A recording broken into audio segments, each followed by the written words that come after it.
Hey, everybody. Welcome to podcast number 4 of the Podiatry Mindshift podcast. I'm your host, Trevor Haynes.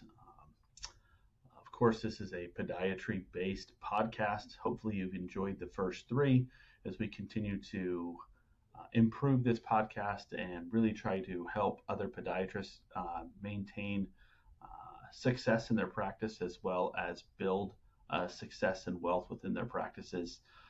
Today's podcast is going to be more on a threat that may be happening within podiatry practices. So if you're familiar with places like Upperline Health, Balance Health, Allevio, and these other what we call MSOs or groups that are buying up practices, what they do, and most states outlaw outside private equity groups from owning medical practices.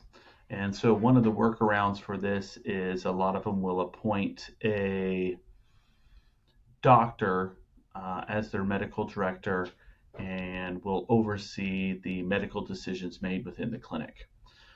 Most of these doctors are not within the state where the practice resides, which has always been kind of a gray area and work around a lot of these laws that most states have. Here in Oregon, unfortunately, we've recently passed what's called SB 951, which is a law that really builds on a previous law that was enacted way back, probably, I'm not sure, 50 years ago, which eliminated the ownership of non-physicians owning private practices and doctors' clinics. So SB 951 was recently passed in June here in Oregon, and it really eliminates and builds on from the previous law, but really eliminates MSOs from owning more than 49% of clinics.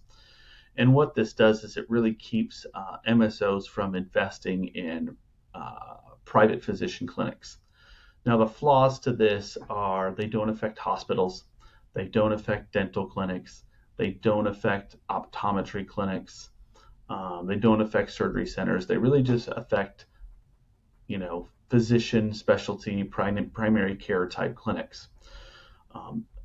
My concern with this is that what it really will do is drive physicians from wanting to come into the state as a private independent practicing physician. It'll also limit resources towards these clinics for them to be able to continue to operate. So hypothetically, you have a physician clinic that is struggling. Maybe they're losing money and they need some capital in order to keep the clinic open and prevent closure. A lot of these MSOs, that's where they would turn to get some capital. And in turn, these MSOs would manage the payroll, manage the human resources, manage the books, while allowing the doctor to maintain medical decision making. The real reason why SB 951 came into effect in Oregon was recently the Corvallis Clinic, which is about I think it's a 9 location clinic. They were hemorrhaging money. I've read reports of somewhere to $1 million a month. I don't know if that's true. And they were at a crossroads of either closing the entire clinic or selling.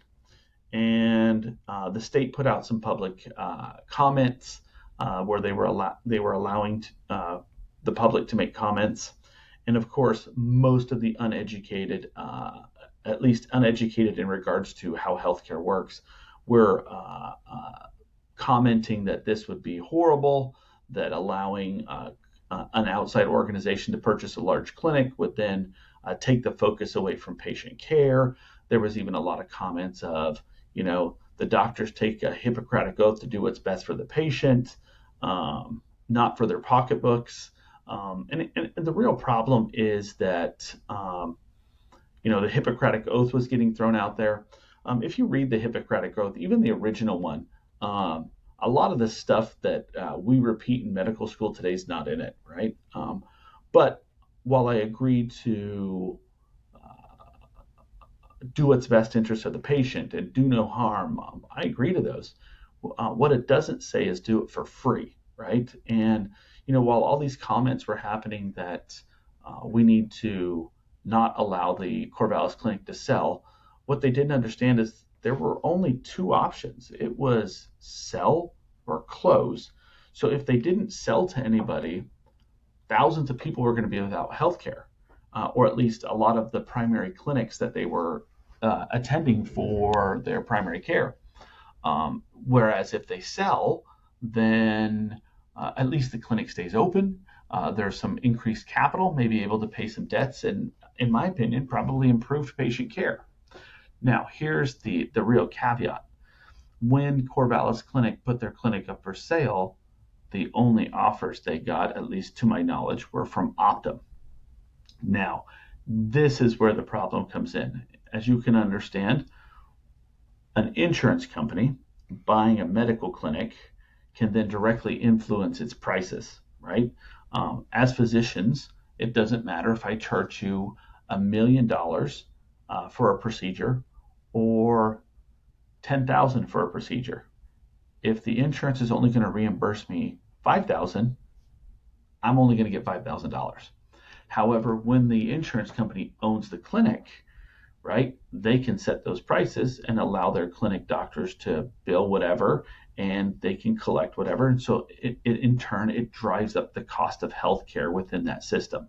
So you can see there's a clear problem with allowing insurance companies to own clinics. And I've heard numbers that Optum/United Healthcare owns something of like 10% of a lot of clinics within the United States, which is an absurd number to me, right? So when you step back and look at Optum, right, think about the things that they're doing, right? They made somewhere of $22 billion last year. They're denying cancer claims. They're denying mental health claims. Their stock soared when they bought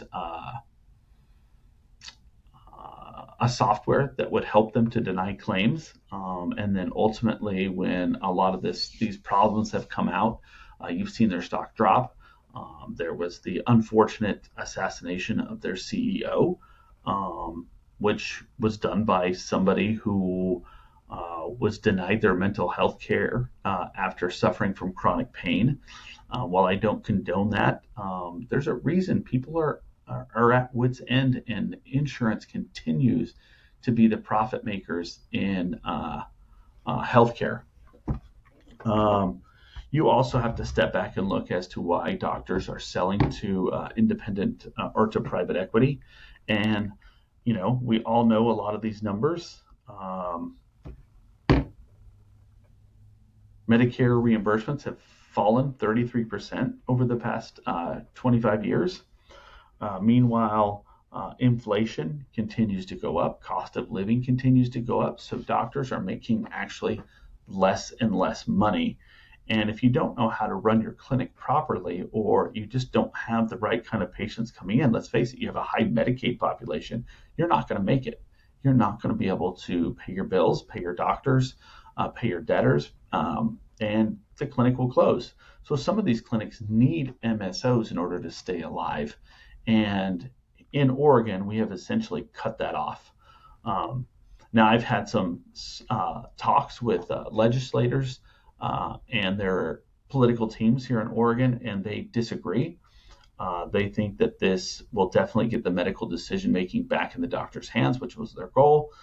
My biggest complaint is it's never been in our hands, at least not for a long time, because the medical decision making is actually made by the insurance companies, not the doctor. When we have to do prior authorizations, when we have to do peer-to-peers, when we have to do these phone calls in order to get tests approved, I mean, it's my medical recommendation to get the lab, to order the lab. It's my medical recommendation to get the MRI. It's my medical recommendation to get the CT. But the insurance gets to decide whether or not that happens, right? So medical decision-making is out of our hands, right? Aetna and Cigna have now come out and said that they can downcode your office visit as they see fit without your permission. So you want to build a 99204 or bill a 99214, they can downgrade those to 203s and 213s at their own discretion and reimburse you accordingly. So to say that the medical decision making is in the doctor's hands is completely false, right? Um, what are some other statistics I found, right? In 2024, 42.2% of physicians were in private practice, which is down 18% from 2012. Um, Physicians in hospital-owned clinics are up 11% to 34.5% from 2012, as well as only 6.5% of total physicians in 2024 said that they were under private equity.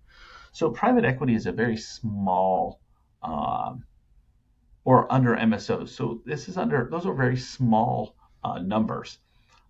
Yet we're starting to enact laws to prevent private equity from getting into healthcare.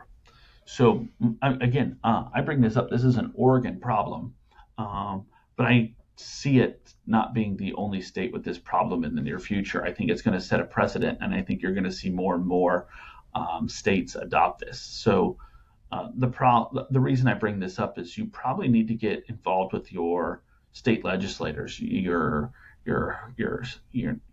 government officials, and start complaining about insurance companies, because again, insurance companies are driving up healthcare and reimbursing less, denying more. Hospitals, I mean, let's face it, as a podiatrist, I was looking at some numbers. If I do a bunion in a hospital, I get maybe $600 to $700.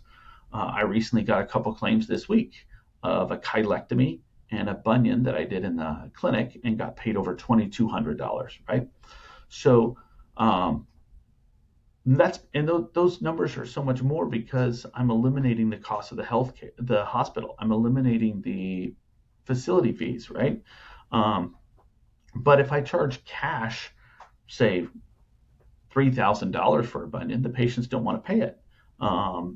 They just can't comprehend the value of paying cash.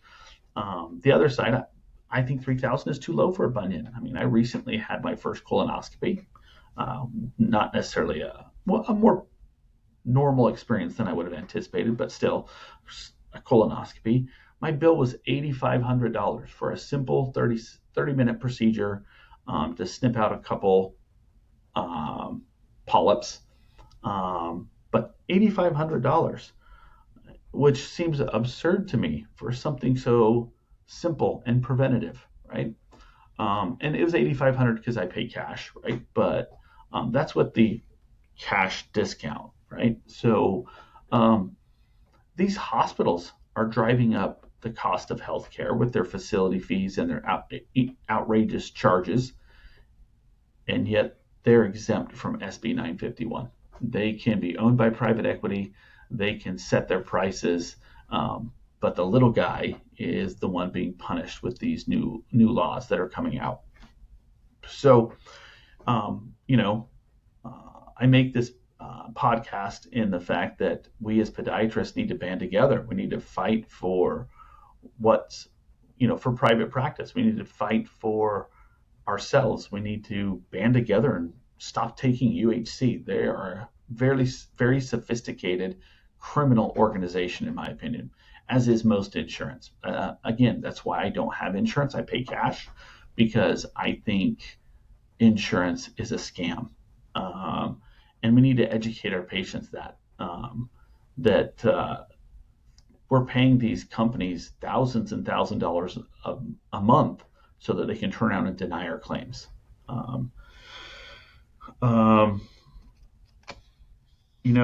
Another stat that I came up with that in the last 10 years, physicians that sold to private equity had stated that their reason for selling was simply due to inadequate payment reimbursements. So we know it's a trend. And in my opinion, people are selling to private equity for maybe 4 or 5 things, right? They want to retire. And let's be real, selling your practice to another podiatrist or another clinician, you're not going to get the value of the blood, sweat, and tears that you put in it, whereas private equity will give you the value of what you put into it. So there's that. They're burned out. So they just want somebody to take over some of the tasks. They need an influx in capital, whether it's the business or the physician himself, and he wants to sell part of his practice.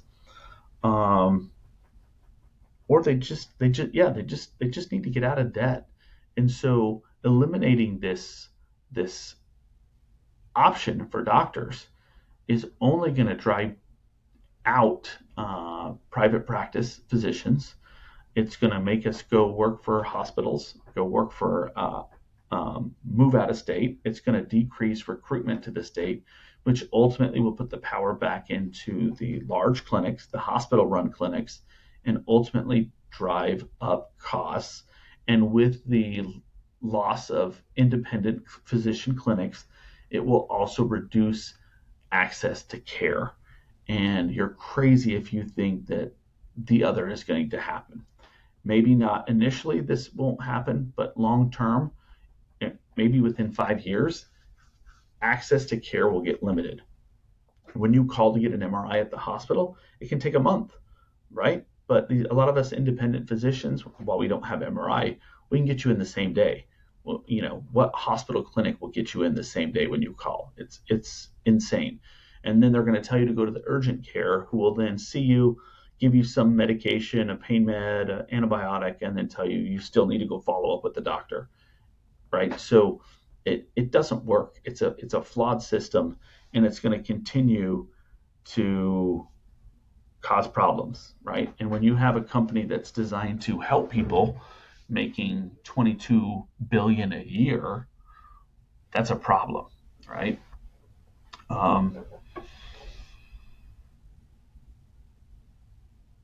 Yeah, and I don't know where we go from here. I'm working here in Oregon trying to bark up some trees. I don't think or know if it's going to go anywhere, but somebody's got to do something. I know of a physician that he's been trying to retire for 2 years now. He was trying to sell his practices and had no biters. He is asking a decent amount. I still think it's low, but no independent podiatrist would buy it. He was in contract to sell to an MSO, and this law came into place, and the MSO revoked its offer. And again, while this law says that MSOs can still own 49% of the clinic, I don't think most MSOs are going to be interested in owning a minority stake and not having control. I just don't think that's their plan. Their plan are to make money, as is every physician clinic, and you're crazy to think that that's not true. A funny post I saw recently from a dentist that I follow on Instagram. He had the question of why he went into dentistry. And like all of us, he put on his application to dental school that, hey, I lived a couple of years in South America and I saw kids with no teeth, and it really made me feel sad. And I wanted to do something to help those kids. And he may not be lying. But then he said, but the real reason is when I was in high school, I saw a guy across the street, had a nice house, a nice car. And I said, hey, what does that guy do? And he's like, he's a dentist. And he said, that's what I want to do, because the guy had a big house and he drove a Porsche. So while we all may not have big houses and we may not have Porsches, we went into medicine to have a good living, support our families, to do well. And now with all these regulations that we're hitting, and some of them aren't new. Stark Law inhibits us from really trying to invest, and I can understand some of the ethical dilemmas with Stark Law. However, eliminating us from investing in other healthcare adventures where we see a need, I think hurts access to care. As we see more and more similar bills like Oregon SB 951, where MSOs have limited opportunity to invest in clinics and help these clinics grow and obtain capital. We're just, everywhere we turn, we're hit with more and more regulations, more and more denials, more and more roadblocks. And it's just making it, that's where burnout comes from in physician clinics, right? You can say, oh, it's because I see 30 patients a day. Well, why do you have to see 30 patients a day? You have to see 30 patients a day because you can't make money at the reimbursement rates we're currently getting to see 10 or 15.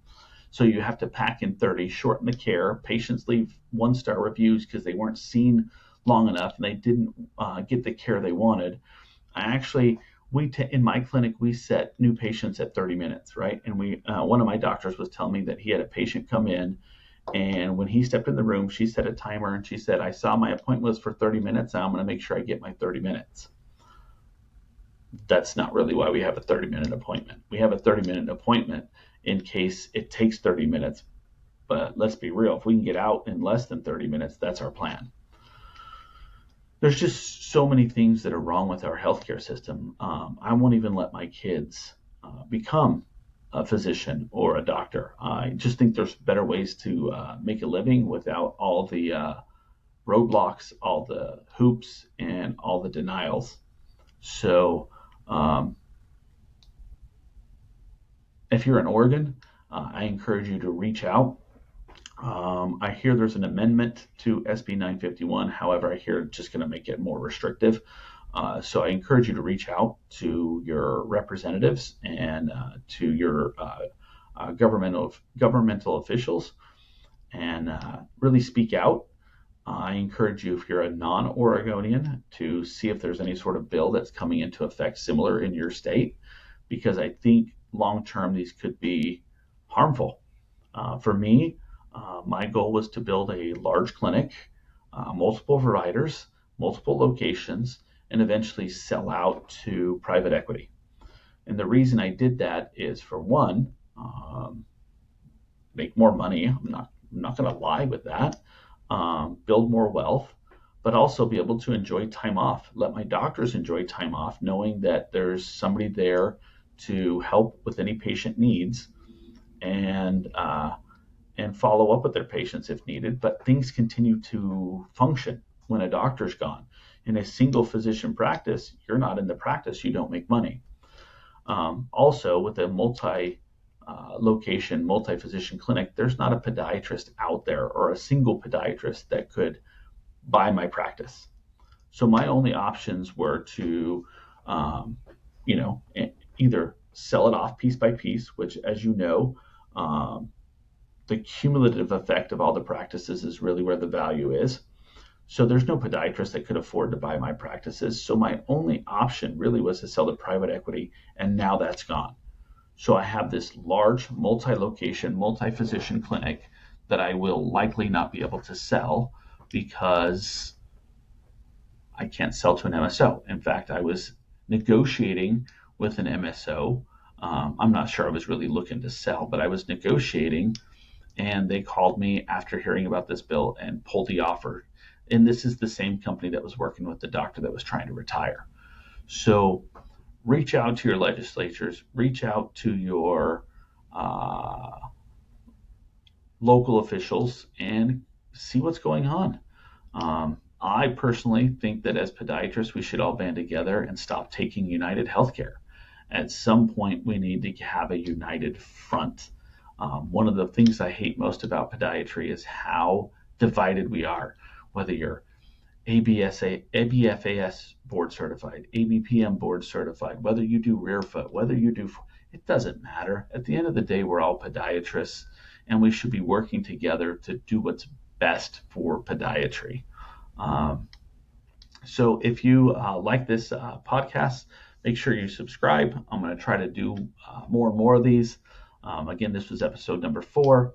We'll give a shout out to my consulting business. I do some consulting, and I do some hard money lending, in the fact that if you're looking at trying to start a practice and it's difficult to get some funding, reach out. We can see if we can work together. I do not try to break the bank, so to say. I'm reasonable. I try not to follow these groups like Bankers Healthcare Group, which charges like 18%. I try to stay somewhere between an SBA and a normal bank loan in order to help people really survive. I'll also help show you ways you can really build your clinic and really build wealth, as that's what we all want. You can tell me that you're only in medicine to help patients, but let's be real, you're there to make money as well. Check out my consulting page. It's tridentpodiatryconsulting.com. Again, I'm big on minimally invasive and doing surgery in your clinics. If you want to learn more about that, I recommend checking out amephisinternational.org. You can also reach out to myself. And then again, I encourage you to read good books. Read books out there that will make you more productive, more of a leader, more goal-oriented. Think and Grow Rich. I got some here. Rocket Fuel, The One Thing, Made for More,